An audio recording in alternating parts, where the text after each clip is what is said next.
All right, the goal is, Maddie, to start here and go down in between the chairs, circle that one, and come back. Figure eight. Figure eight. Yeah. Okay. And we're just doing that to kind of help them get to where they can control their pig. Do the rest of y'all have pigs as well? No? Okay. Pick out a pig and see if you can do it right off the top there.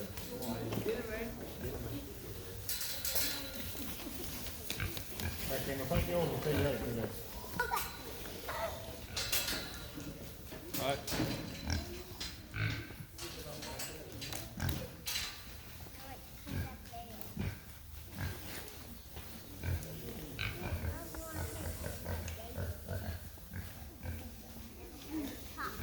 All right, so she just saw that pig for the first time in her life.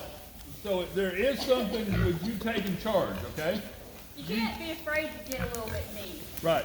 They're stubborn creatures, they got a thick hide, and sometimes you gotta get rough with them.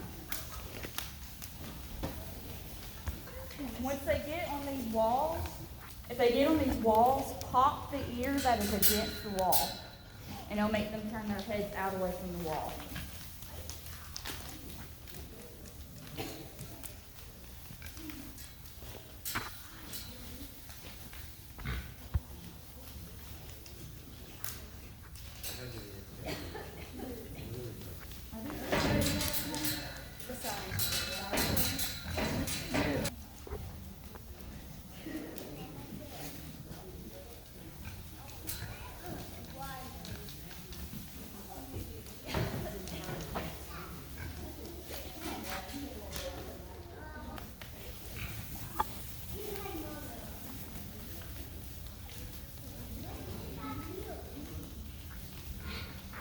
Quick, I'm going to kind of go over the basics, the overview of showmanship.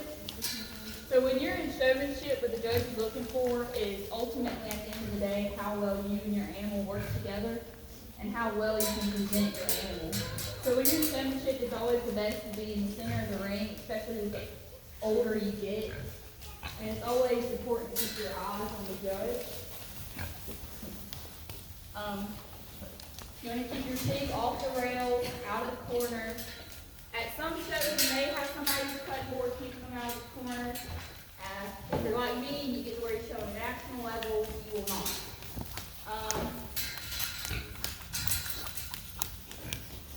Now in this stage where they're kind of running around and they're not really listening to you, as I said earlier, you're going to have to be a little bit rougher. You can't be afraid to hit it or smack it in the face or even beat it out of the corner if needed.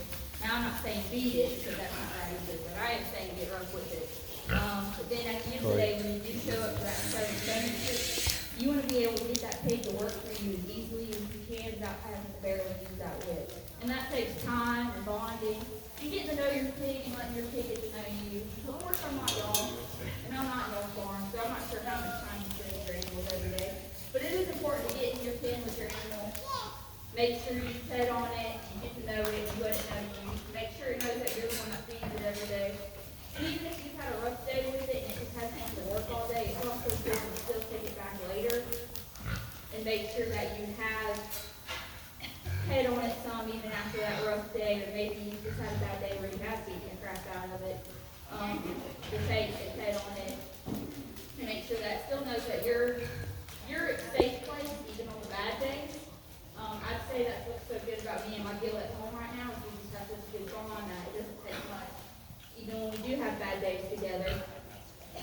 And then, on top of that, one trick is that if you have a pig that really doesn't want to leave home and it gets a little bit harder to handle, do not feed it after you get done working it. You feed it before you work it, or you wait 30 minutes after you've gotten that pig out and worked it to feed it. Because as soon as you feed that pig after you've taken it back to the pen because you're ready to go home, or you have a rough day and you're done dealing with it, you have taught that pig that as soon as it acts up and it goes back to that pen, it gets to eat.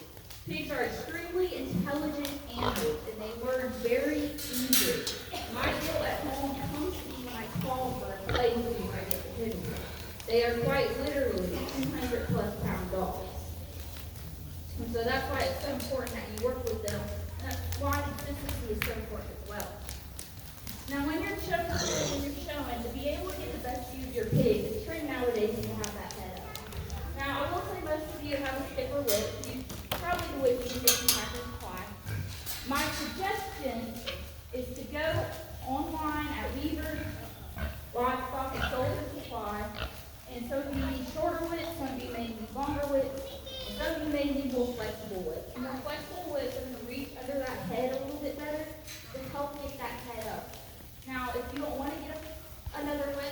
I would suggest finding a second lift and then using 2 lifts at one time to help with that pig.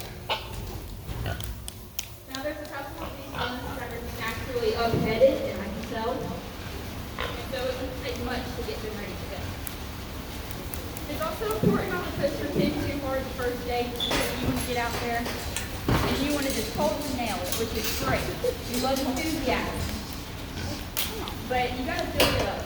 Your pig's not just going to walk out and work great first day. And a lot of you may have realized that.